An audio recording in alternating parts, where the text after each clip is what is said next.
pliers or something that you can cut some cable ties off the bike with. Second, you need to grab a 15mm spanner. You need to get a basic Allen key set, something that has a 4, a 5 and a 6mm Allen key attached to it would be great. And now that you have your tools together, what I want you to do is open the box up so that you can see your bike inside. Be careful when opening the boxes you don't catch your arm on one of the staples from the box. And you'll see a few little small part boxes at the back. One of these is your saddle and post, and the other is a small parts box. If you can remove them from the box first, followed by removing your bike. You'll see that your bike is neatly packed within the box, and you'll see the main body of the bike. This bike will be able to be removed quite easily from your box without any hassles. What you'll need to do first is locate the cable ties which are securing your wheel to the main body of the frame. You use these cutters or the pliers that I mentioned at the beginning of the video to cut these cable ties. You'll usually find these cable ties around your rear stay of the frame, around the frame itself at the top, and also the downshift of the frame. Once you've removed these cable ties, it is now time to remove the handlebar and remove the wheel from the crank. Just be careful, take this step slowly and make sure you're not pulling or putting extra pressure on areas that need to be. This wheel should come apart from the bike quite easily without any hassles. To start with, I'd like to start by showing how you attach the handlebars. Firstly, you just need to remove the faceplate by loosening the Allen keys, and this could be 2 or a 4-bolt Allen key depending on which model you received. Evenly place the handlebar, trying to center the handlebar as much as you can within the stem.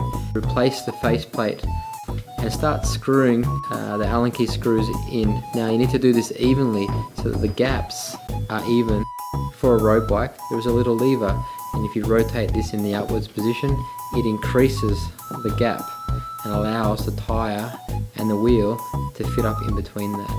What you'll find in your parts box, if you can refer back to your parts box, you'll find a skewer. Please place one spring on, insert the skewer through the axle of the front wheel, place the other spring on and add the locking nut on.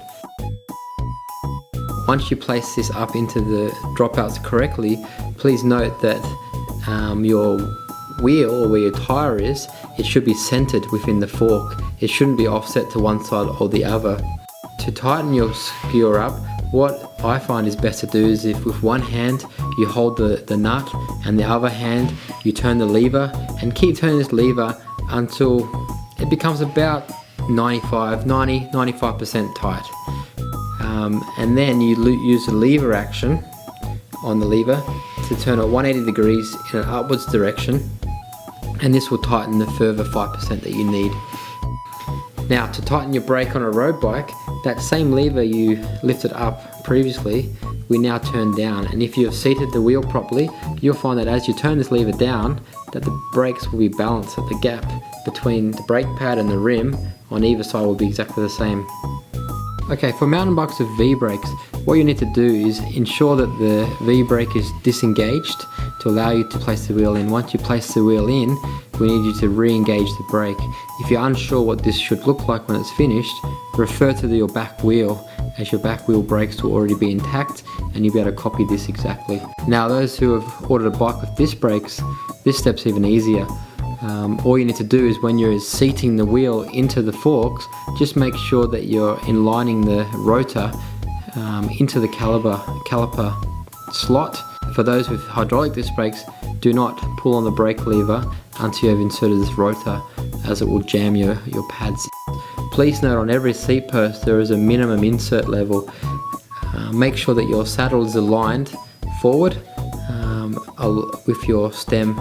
Once it is aligned forward, tighten the seat post. And for those of you who have a quick release lever rather than an Allen key bolt clamp, the quick release lever is tightened up in a similar fashion to your front wheel skewer is, 95%, and use the lever action to clamp and tighten up the remaining 5%, making sure that your seat post is nice and firm and tight and following the recommendations in your user manuals. What I want you to do first is identify which is the right pedal and which is the left pedal, and you will need to tighten this in an anti-clockwise direction. Now tighten this by hand to start with, ensuring that you don't cross thread. You'll need to grab your 15mm spanner or an Allen key to tighten this pedal up. Then once you've done the left pedal, I want you to grab the right pedal, insert it into the crank arm, which has the chain ring and the chain on it, and I want you to tighten this up in a clockwise direction. Well done, you've now finished the assembly process. You got a wonderful bike that's been 21-point safety checked by one of our qualified mechanics. We would recommend that you still get your bike checked by a local mechanic, just to ensure that all these steps have been done properly and safely. And also guys, please remember to wear your helmet.